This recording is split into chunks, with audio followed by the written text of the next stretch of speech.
कुछ लोग पूछते हैं कि गुरुदेव अगर ऐसा है तो जिंदगी में बुरे लोगों को सफलता मिलती है, बड़े बड़े मंत्री, बड़े बड़े चीफ मिनिस्टर बन जाते हैं, तमाम दुष्टों का नाम भी लेते हैं, तमाम इस दुष्ट को देखो, इस अपराधी को देखो, इसके वैभव को देखो, इसके धन को देखो, इसकी संपदा को देखो, इसके ऐशो आराम को देखो, तो बुरा आदमी सफल है जिंदगी में और भला आदमी असफल है जिंदगी में। तो पूछते हैं ऐसा क्यों होता है? अगर कर्म फल नहीं है तो हमारे पास कोई जवाब नहीं था इसका। तो हमारे पंडित पुरोहित ज्ञानी तो हैं ही, समझदार हैं, उन्होंने कहा इनको समझा दो कि भाई पिछले जन्म में अच्छा कर्म किया था उसका फल भोग रहा है और तुम पिछले जन्म में बुरा कर्म किए हो, इसलिए ये कष्टों वाली जिंदगी तुम्हें मिली है और कोई चारा नहीं है, तुम्हें झेलना ही पड़ेगा। पंडितों ने और राजनेताओं ने आपस में मिलीजुली समझदारी से इस संदेश को फैला दिया सारी दुनिया में कि भाई तुम पिछले जन्मों का कष्ट झेल रहे हो तो झेलना ही पड़ेगा, अब चुपचाप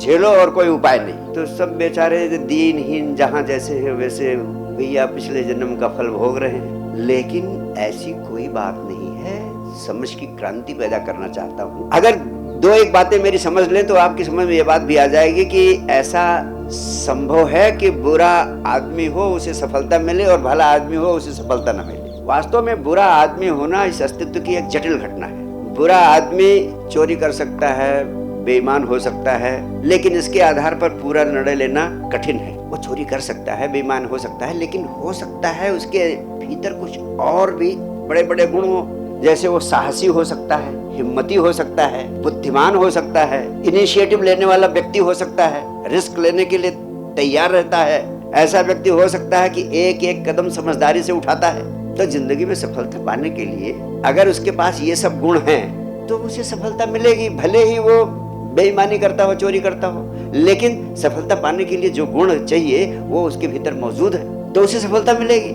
ऐसे भला आदमी है वो भी एक जटिल घटना है। हो सकता है वो चोरी ना करता हो सकता है वो बेईमानी ना करता हो, लेकिन उसमें कुछ गड़बड़ होगी जिसके कारण धन नहीं कमा सकता है। जैसे वो हमेशा भयभीत रहता है, इसीलिए बेचारा डर के मारे चोरी भी नहीं कर पाता है, बेईमानी भी नहीं कर पाता। डरा हुआ आदमी न चोरी कर पाएगा न बेईमानी कर पाएगा।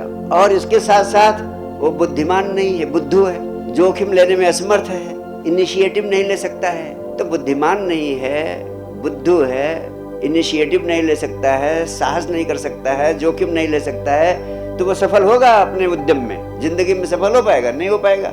यानी सफलता के लिए जो गुण चाहिए वो अगर उसमें मौजूद है तो उसको सफलता मिलेगी। आप कहते हो कि एक आदमी हमेशा मंदिर जाता है, सीधा आदमी है, लेकिन असफल है, उसकी जिंदगी में दुखी दुख है। मेरा कहना है कि सफलता मिलती है साहस से, सफलता मिलती है इनिशिएटिव से, सफलता मिलती है बुद्धिमानी से, सफलता मिलती है अन्य तमाम सारे गुणों से। आदमी चाहे अच्छा है या बुरा है, लेकिन उसके अंदर अगर सफलता प्राप्त करने वाले गुण है तो सफलता उसको मिलेगी। जैसे अगर किसी व्यक्ति के पीछे बच्चा पैदा करने की स्पर्म है तो वो बच्चा तो पैदा कर लेगा, चाहे वो भला आदमी हो चाहे बुरा आदमी हो। तो वैसे सफलता पाने के लिए जिन गुणों की जरूरत है वो गुण अगर तुम्हारे भीतर होंगे तो तुम्हें सफलता मिलेगी। तुम चाहे अच्छे आदमी हो, चाहे बुरे आदमी हो, चाहे चोरी करते हो, चाहे बेईमानी करते हो, लेकिन सफलता पाने के गुण है तो तुम्हें सफलता मिलेगी। लेकिन ऐसे लोग चाहते क्या हैं? ऐसे लोग कहते हैं कि उन्हें वो सफलता मिलनी चाहिए जो दूसरे को मिल रही है। यानी बुरा आदमी बुरा होकर के, बुरे काम करके 10 लाख रुपए या 10 करोड़ रुपए कमा लेता है, तो वो बेचारा तो अपनी चोरी से, बेईमानी से जो 10 करोड़ रुपए कमाता है, उस 10 करोड़ के कमाने की, स्वयं को बचाने की पीड़ा भी झेलता है, दंश भी झेलता है। जो कांटे चुभते हैं उसको छिपाने में सीबीआई से बचना है, एंटी करप्शन डिपार्टमेंट से बचना है, पुलिस से बचना है, सबसे बचना है। इस सबसे बचने का जो तनाव झेलता है, नरक झेलता है, पीड़ा झेलता है, ये उसको नहीं देखते हैं भले लोग। तुम चाहते हो कि ये सब भी ना झेलना पड़े और 10 करोड़ कमाने का मजा भी मिल जाए। सीबीआई का भय भी न झेलना पड़े, पुलिस का भय भी न झेलना पड़े, प्रशासन का भय भी न झेलना पड़े, और तरह तरह की पीड़ाएं भी न झेलना पड़े, बच बच के निकलने की पीड़ा न झेलनी पड़े। तुम चाहते हो कि वो सब कष्ट भी न झेलना पड़े और 10 करोड़ भी मिल जाए, क्योंकि तुम मंदिर जाते हो रोज, या तुम अपने को भला समझते हो।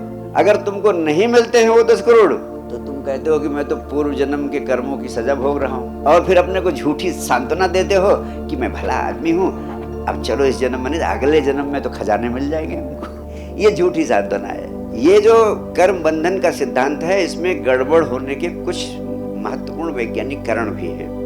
हर एक आदमी को अपना शुभ कर्म दिखाई देता है, जो भला करते हैं। हम कुछ 10 पैसे दान कर दिए, किसी हम जैसे आध्यात्मिक व्यक्ति मिल गए, उनका सम्मान कर दिए, तो वो सोचते हैं कि हम तो भले आदमी हैं। और हर आदमी को अपना शुभ कर्म दिखाई देता है, और दूसरे आदमी का अशुभ, जो गड़बड़ कर रहा है, चोरी कर रहा है, बेईमानी कर रहा है, वो दिखाई पड़ता है। ये मनोवैज्ञानिक सत्य है कि हमें अपनी अच्छाई दिखाई पड़ती है और दूसरे की बुराई दिखाई पड़ती है, और हम देखते हैं कि ये बुरा होकर के भी इसको सफलता मिल रही है, और हम अच्छे होकर के भी हमें सफलता नहीं मिल रही है। दूसरा, हर एक आदमी को अपना दुख दिखाई पड़ता है कि मैं दुखी हूँ, और दूसरे आदमी का सुख दिखाई पड़ता है। दूसरे के दुख नहीं दिखाई पड़ते, खाली उसकी गाड़ी बड़ी है, उसका रुतबा इतना है, उसके जलवे ऐसे हैं, लेकिन उस बेचारे के जो दुख है, जो वो खुद झेलता है, वो दूसरे को नहीं दिखाई पड़ता है। तो दूसरे का अपना शुभ कार्य दिखाई पड़ते हैं, दूसरे के अशुभ दिखाई पड़ता है। अपना दुख दिखाई पड़ता है और दूसरे का सुख दिखाई पड़ता है। हम अपना सुख नहीं देखते, क्योंकि हमें जो मिल जाता है वो भूल जाता है। अपने सुख देखने की आदत भी डालनी चाहिए, और दूसरों के दुख देखने की भी आदत डालनी चाहिए। इस संबंध में इतना ही। बहुत बहुत प्यार, बहुत बहुत आशीर्वाद।